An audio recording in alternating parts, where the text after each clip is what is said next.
Mesdames et messieurs, à mesure que nous nous rapprochons de la date de l'élection présidentielle, j'en vois certains qui, de plus en plus, s'adonnent à des fantasmes sur les réseaux sociaux en parlant de comparer les réalisations des différents régimes.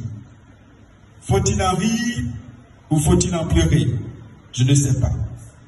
Je suis simplement étonné que ces propos émanent, la plupart du temps, des cadres ayant fait toute leur humanité avant 1999.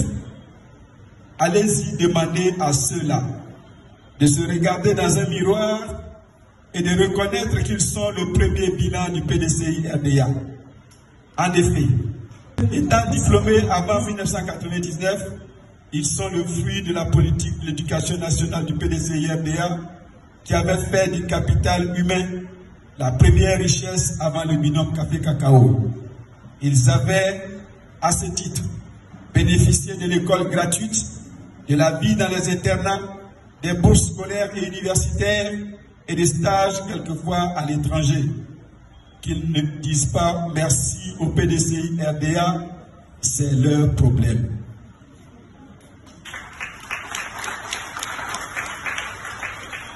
Mais allez-y leur dire de ne surtout pas se presser. Le débat sur les réalisations des différents régimes aura lieu. Mais à titre d'exemple, ici à Ferry, nous pouvons fièrement, nous les cadres du PDCI-RDA, brandir le bitumage du tronçon à couper à Ferry comme bilan du régime du défunt président Henri-Konan Bédié. N'eût été le coup d'État de 1999, le bitumage de cette route serait arrivé à Agoville. Nous serons toujours reconnaissants au président Henri-Konan Bédié et au PDCI-RDA pour cette réalisation qui nous a été offerte sans menace de retrait intempestif des engins et sans chantage aux infrastructures. Le PDCI-RDA, parti fondateur de la Côte d'Ivoire moderne, ses dirigeants et ses militants assument fièrement le bilan de 40 ans de gouvernance, aussi bien les succès que les échecs.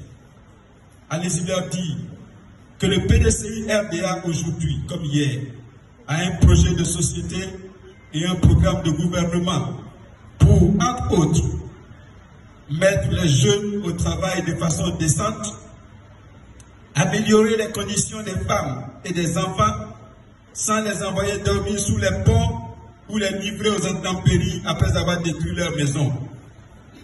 Confier des responsabilités aux cadres sans exclusion. Allez-y leur dire qu'au soir du 25 octobre 2025, le président Tidjane Thiam sera élu président de la République de Côte d'Ivoire. Au soir du 25 octobre 2025, le président Tidjane Thiam sera élu président de la République de Côte d'Ivoire.